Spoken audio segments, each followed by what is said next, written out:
Halo para bos-bosku dimanapun kalian berada, bagaimana kabarnya? Kembali lagi bersama gua Felis. Sebuah film yang sempat viral karena mendapat jumlah view yang sangat banyak di bioskop. Ialah KKN Desa Penari yang diambil berdasarkan kisah nyata ini, di mana ceritanya akan berfokus pada sekelompok mahasiswa yang menjalankan KKN tapi mengalami tragedi karena perlakuan tak senonoh yang mereka lakukan. Dan ini merupakan pertama kalinya saya menggarap film horor semacam ini. Dan jika banyak yang suka, saya akan lanjutkan sebagai selingan agar tidak bosan menonton film kungfu terus menerus. Dan seperti apa sih jalan ceritanya? Maka dari itu tanpa banyak basa-basi lagi, mari kita masuk dan mulai ke alur ceritanya saja guys.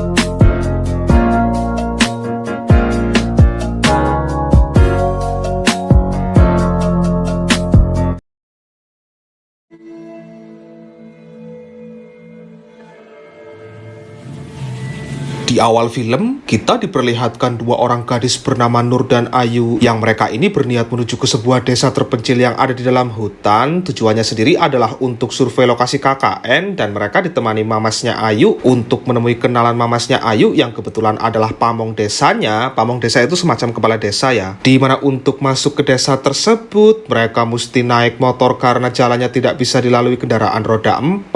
Dan inilah pembentukan dari sosok pamong desa kenalan mamasnya Ayu itu. Dia bernama Pak Prabu dan mereka langsung diajak ke rumah oleh beliau untuk membahas keniatan mereka melanjutkan kegiatan KKN di desa ini.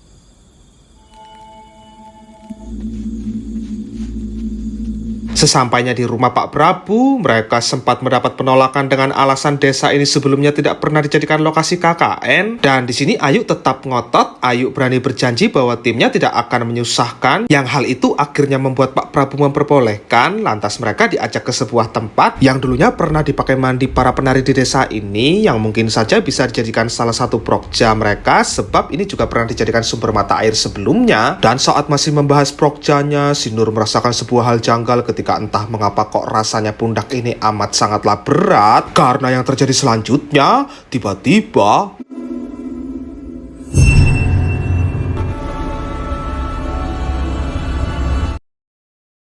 beberapa minggu pun berlalu. Kini mereka kembali dan bersiap akan melanjutkan kegiatan KKN dengan beranggotakan 6 orang sebagai personilnya, masing-masing dari keempat anggota yang lain. Yang pertama ada Bima, lalu ada Widya, ada Wahyu, dan Anton. Dan sama seperti sebelumnya, mereka dijemput warga desa dengan menggunakan motor. Yang saat sudah mulai memasuki hutan, lagi-lagi terjadi kejanggalan tatkala Widya mendengar ada sebuah gamelan yang dibunyikan. Yang di sini Widya menganggapnya itu adalah hajatan yang dilakukan di desa lain dekat desa ini. Dan karena penasaran, Widya pun menanyakan hal itu ke Pak Prabu, yang sontak saja membuat Pak Prabu sempat terdiam lalu menunjukkan raut wajah yang tidak enak, yang nampaknya Pak Prabu ini menyembunyikan sesuatu. Dan apa jawaban Pak Prabu? Itu cuma rungon-rungon Mbak aja. Ini Pak. Nah, untuk sementara waktu, berhubung posko yang akan disediakan masih dirapikan, cewek-cewek akan ditempatkan di rumah salah seorang warga yang bernama Bu Sundari, dan sementara yang cowok akan ditempatkan di rumah Posyandu sampai kondisi posko benar-benar siap untuk dihuni. Dan ketika malam tiba, Widya ditegur Ayu lantaran masalah gamelan tadi, yang si Widya diminta untuk jaga sikap mengingat baru saja tiba di desa ini. Dan alih-alih bermaksud baik dengan menegur temannya itu, Ayu justru yang mendapat teguran dari Bu Sundari gara-gara menggunakan pakaian terbuka yang memang agak kurang etis aja jika dilihat, kata Bu Sundari.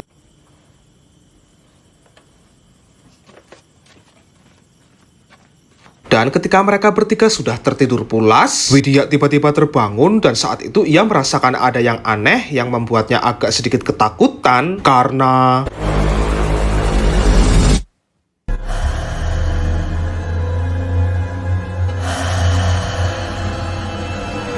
dan inilah KKN Desa Penari. Singkat cerita, esok hari pun tiba. Mengawali program kerja dengan melihat kondisi lokasi sumber mata air yang waktu itu, Widya kembali bertanya ketika melihat tumpukan sesajen ada di depan matanya. Saat itu Pak Prabu menjelaskan, sesajen itu merupakan tradisi turun-temurun yang dilakukan di desa ini, yang tujuannya untuk menghormati leluhur mereka atau penghuni wilayah desa ini yang kebetulan tak kasat mata di pandangan manusia biasa. Di mana lagi-lagi, Nur melihat sesosok hitam yang waktu itu untuk kemudian Bima pun menghampiri lalu mereka diajak ke sebuah makam para warga desa. Dan di sini timbul pertanyaan ketika mereka melihat banyak makam yang ditutupi kain hitam. Saat ditanya alasan spesifiknya, Pak Prabu menjawab, itu sebagai penanda bahwa makam belum berusia 10 tahun lamanya. Dan tak lama setelahnya, si Nur tiba-tiba mengalami sempoyongan sehingga membuat Bima yang merupakan sahabat dekatnya memilih untuk mengantarkan Nur pulang. Dan begitu sampai di perkebunan ladang jagung milik para warga desa, di sisi sebelah terlihat ada perbatasan antara desa dan hutan, dan mereka dilarang untuk masuk ke area hutan tersebut yang warga di desa ini biasa menyebut tempat tersebut sebagai tapak tilas. Tapak tilas. Itu bukan wilayah kami. Widya. Dan tiba saatnya pembagian kelompok. Widya sama Wahyu, Anton sama Sinur, Bima sama Ayu, dan siangnya mereka langsung mulai melakukan program kerjanya, yang di situ Ayu tak sengaja mendapati Bima. Kayaknya sih baru saja keluar dari hutan tapak tilas tersebut. Bima mengatakan katanya mendengar suara yang begitu dicari suara itu rupanya tidak benar-benar ada. Dan ketika malam tiba, Ayu pun menceritakan itu ke mereka berdua, dan di sini Ayu menanyakan status Bima udah punya pacar atau belum ke Sinur. Yang usut punya usut ternyata Ayu ini emang suka sama Bima, makanya dia memilih program kerjanya dibarengin sama Bima. Pantes cuma mau berduaan prokernya. Keesokan harinya, ketika mereka berdua ingin pergi mandi di bilik yang emang biasa digunakan para warga desa, Widya baru menyadari kok dilihat-lihat kayaknya nggak ada orang yang seumuran ya. Sinur pun menjawab, ya mungkin pemuda sini udah pada merantau lah. Dan setelah sampai, Sinur yang memilih masuk duluan untuk kemudian selanjutnya mulai terjadi keanehan lagi. Tatkala Widya kembali mendengar gamelan, lalu Sinur mulai merasa ada yang mendekat, dan anehnya pintu itu juga serasa tidak bisa dibuka karena tiba-tiba Nur, wis buka wis.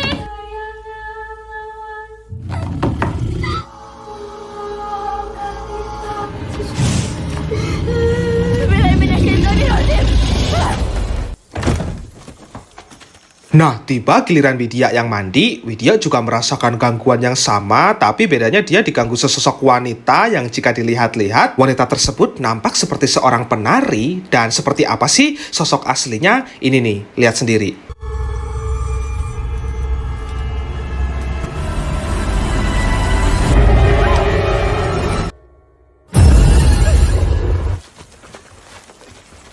Mari saya perkenalkan, ini adalah Mbah Buyut. Beliau ini bisa dikatakan orang pintar yang sudah lama tinggal di desa ini. Dan terlihat si Nur datang menemui Pak Prabu untuk menanyakan sebuah hal. Di situ terjadi momen unik ketika rupanya Mbah Buyut ini sudah menyediakan 3 kopi, seakan seperti sudah tahu kalau Nur akan datang. Di mana dengan terang-terangan, si Nur menyampaikan kejadian janggal yang ia alami selama tinggal di desa ini. Alih-alih menjawab keresahannya saat itu juga, Nur malah diminta meminum kopi hitamnya terlebih dahulu, untuk kemudian saat itu Mbah Buyut pun langsung menyembelih ayam hitam untuk menjelaskan semuanya. Dan terkuaklah sebuah fakta tentang apa yang dilihat si Nur dan kenapa makhluk hitam itu seakan seperti terus mengganggunya. Karena usut punya usut ternyata Nur ini punya semacam penjaga berwujud seorang mbah-mbah yang sudah mengikutinya sejak lama. Dan keberadaan si mbah yang disebut Mbah Do itu rupanya membuat penghuni alam gaib desa ini marah. Makanya si Nur terus-menerus diganggu.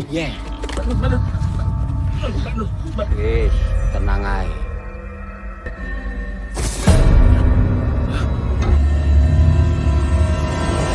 Ketika waktu menjelang jam 11 dan mereka semua sudah pada di rumah, Widya melihat Nur di luar, lalu ia hampir saat itu juga. Dan begitu didekati, tiba-tiba Nur nari-nari sendiri, yang padahal sebenarnya itu bukanlah Nur, melainkan si Widya saja yang tengah dibawa pengaruh setan, seakan-akan melihat Nur sedang menari. Dan yang terjadi sebenarnya justru Widyalah yang malah menari-nari sendiri di luar. Dan Wahyu yang kebetulan melihatnya seketika langsung berlari untuk menyadarkan Widya, hingga terjadi kekeosan yang membuat Bu Sundari keluar. Lapor dari bengi-bengi. Widya.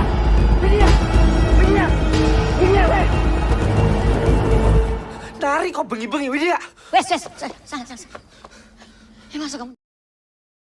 Nah, dengan apa yang sudah terjadi semalam, Widya ditemani 2 temannya dan Pak Prabu datang ke rumah Mbah Buyut untuk meminta penjelasan. Dan di situ mereka sudah disediakan 3 kopi pahit yang harus mereka minum saat itu juga. Yang dimana jelas saja kopi tersebut membuat Wahyu dan Ayu tak kuasa menahan rasa pahitnya. Tapi anehnya, Widya justru merasakan rasa manis sendiri dan ia habiskan kopi itu padahal sebelumnya nggak pernah ngopi.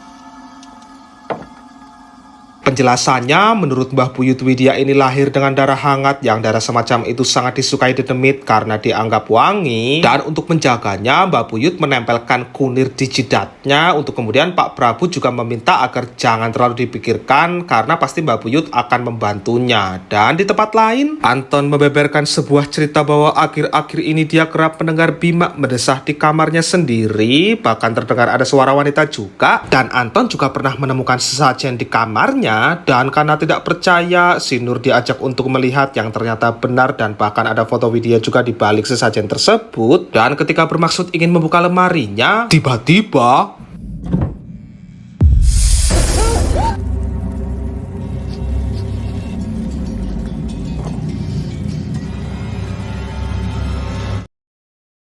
singkat cerita, rampunglah posko mereka dan akibat apa yang dilihatnya tadi, Nur berusaha mengajak Bima untuk berbicara, yang tapi saat itu Bima memilih acuh lalu pergi begitu saja menuju ke kamarnya, di mana ketika Widya tengah mengerjakan tugas dari hasil beberapa prokjanya, saat itu Widya mendengar desahan dari kamar Bima ketika didekati dan akan mengintipnya. Seketika itu muncul si Nur yang membuat Bima akhirnya keluar dan selanjutnya setelah pada masuk, terlihat Bima yang ternyata diam-diam pergi ke dalam hutan sendirian dan kembali lagi ke Widya, terlihat si Nur tengah sholat tahajud untuk kemudian Widya pun bermaksud mengambil minum di dapur karena haus. Tapi tiba-tiba lagi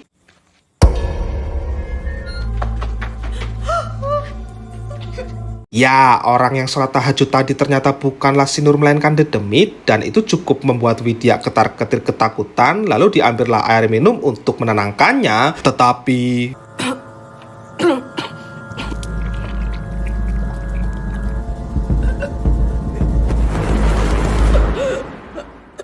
Kok disantet, Wid? keesokan harinya, saat Nur baru saja keluar dari posko, secara tak sengaja ia mendengar percakapan antara Ayu dan Bima. Mereka tengah membahas sebuah gelang yang entah apa itu tapi miliknya si Bima, dan Ayu diminta menyerahkan gelang itu ke Widya, yang sayangnya justru dihilangkan oleh si Ayu, yang sontak membuat Bima jadi emosi. Di mana selanjutnya ada sebuah kejadian aneh tatkala salah seorang warga melihat tiba-tiba Widya jadi sesosok ular piton, dan jelas saja hal itu membuat warga sontak teriak hingga membuat kegaduhan. Dan imbasnya Pak Prabu datang untuk mendamaikan sampai akhirnya Ayu dan Nur dipanggil ke rumah. Lantas Pak Prabu meminta agar KKN ini disudahi saja. Mbak Nur paham kan kenapa saya bicara seperti ini? Dan seakan mengerti, Nur pun meminta pendapat dari Anton dan Wahyu untuk bagaimana nasib KKN ini setelah apa yang terjadi pada mereka semua. Dan alih-alih memberi jawaban yang agak menenangkan, Wahyu justru mengatakan Bima dan Ayu jarang terlihat di posko mereka, yang sontak membuat Nur agak sedikit timbul rasa curiga. Waalaikumsalam, Bim. Tekon di Bim. Udah lama aku nggak pernah lihat kamu sembahyang. Duduk urusanmu. Untuk itu, esoknya Nur pun mengecek lagi dan ternyata memang benar tidak ada, dan Nur nekat masuk ke dalam hutan dan terkuaklah sudah. Ternyata mereka tengah melakukan pengenceritan di bilik yang ada di sana, yang jelas ini menimbulkan pertanyaan di benak para penonton. Ini semua nantinya akan terjawab dengan sendirinya. Lantas setelah selesai mereka pun langsung dipergok si Nur dan mereka nantinya akan disidang. Dan selanjutnya kita diperlihatkan Wahyu dan Widya yang tengah berbelanja di luar desa, yang di sini mereka diperingatkan untuk berhati-hati karena orang sini pun gak ada yang berani lewat hutan ketika waktu sudah menunjukkan malam hari. Pikirannya jangan kosong. Masnya lurus saja, bablas. Oke, Mas. Seakan seperti tak mengindahkan perkataan bakul cilok tadi, Wahyu justru bercandaan dengan mengatakan, gimana ya Wid kalau motornya mati? Yang seketika ucapan tersebut jadi kenyataan, lantas kemudian muncullah bapak-bapak yang entah itu manusia atau bukan, dan mereka ditolong oleh bapak tersebut, tapi diminta ikut karena si bapak kebetulan tengah jadi panitia di acara hajatan dekat desa sini. Dan dari sini kita semua pasti sudah bisa menebak kalau pesta ini bukanlah manusia, karena Pak Prabu pernah mengatakan hanya ada satu desa di hutan ini. Dan di sini kita diperlihatkan sosok penari cantik yang itu adalah penguasa alam gaib di hutan ini, yang sosok inilah Dedemit yang suka dengan si Widya. Dia sendiri bernama Badarwi. Yuk, kita pulang. Motormu wis iso dienggo. Yang ngono dibungkus iki. Setelah membungkus beberapa makanan, mereka bergegas pergi dan beruntung mereka berhasil selamat. Tapi begitu makanan tersebut dibuka, isinya ternyata adalah Koyo sama aku.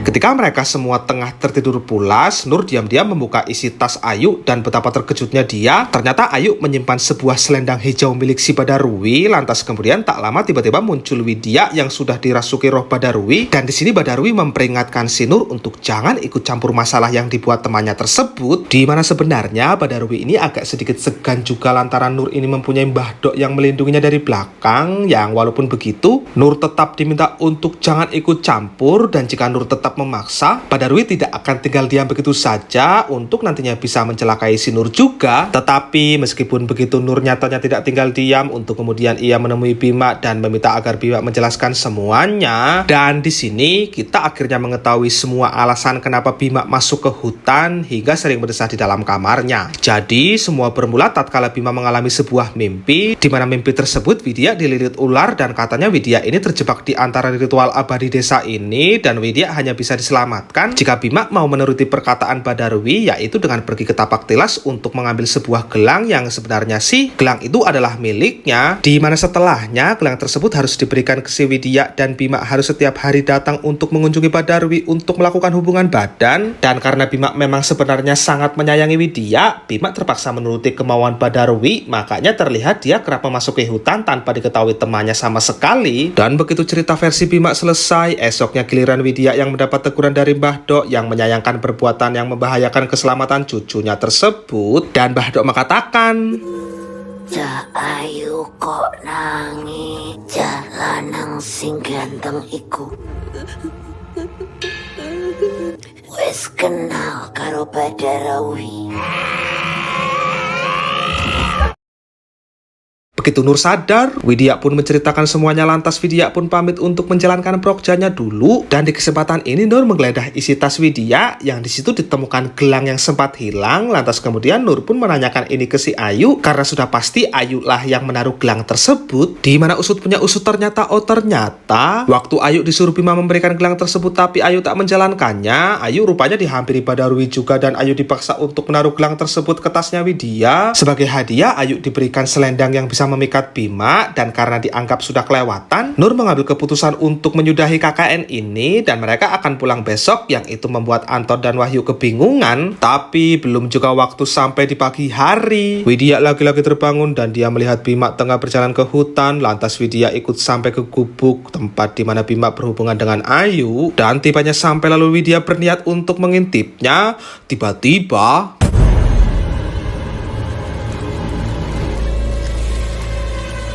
dan saat berusaha untuk kabur, Widya sudah dihadang rombongan dedemit dan Widya dibawa ke sangkar tari tapak tilas. Dan di sini Badarwi memaksa Widya untuk jadi dawuh. Dawuh itu gelar penari yang intinya Badarwi ini ingin Widya jadi penggantinya, yang sontak saja Widya pun tegas menolaknya. Saat itu Nur tiba-tiba tersadar dan dia sontak dibuat terkejut tatkala mendapati temannya yaitu si Ayu sudah dalam kondisi keadaan seperti orang sedang sakaratul maut. Dan faktanya sukma Ayu sudah diambil Badarwi untuk dijadikan dawuh selanjutnya, sebab Widya menolak dan Badarwi pun tak bisa memaksanya. Pasalnya gelang di tas Widya sudah diambil Nur tempo hari.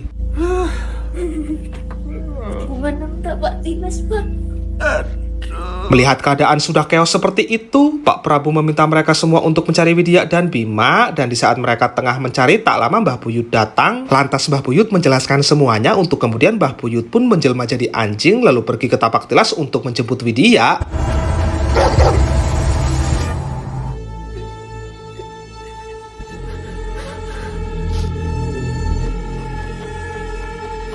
Dan pada akhirnya Bima pun berhasil ditemukan, tapi kondisinya juga sama seperti Ayu. Sukmanya sudah ditahan di Angkara Murka oleh si Badarwi tersebut. Dan kalau Ayu dijadikan dawuh yang harus nari setiap hari, Bima ini dijadikan suaminya Badarwi untuk terus-menerus memproduksi anak. Agak sedikit hyper juga ya ternyata. Mereka dihukum nang Angkara Murka. Mbah nggak bisa bantu. Setelah semua yang terjadi, Pak Prabu menjelaskan tentang kisah Pilu Desa ini, yang dimana dulunya ternyata memang mengorbankan generasi muda untuk para dedemit. Tujuannya agar desanya makmur, yang sebenarnya sih malah jadi malapetaka. Kuburan yang ditutupi kain hitam itu, mereka semua adalah korban yang dijadikan tumbal untuk diserahkan para dedemit dulunya. Dan setelah itu, mereka semua pun pulang dengan kondisi KKN yang sudah gagal total. Izin akhir, Nur pergi mendatangi sebuah pondok pesantren dan Nur bermaksud menanyakan sosok Simbah Dok ke Pak Ustadz, lalu meminta pendapatnya Pak Ustadz tentang Simbah Dok ini yang nggak bisa dilihatnya dari dulu. Dan apa jawaban Pak Ustadz? Tapi dia berjanji akan menjogomu. Waalaikumsalam.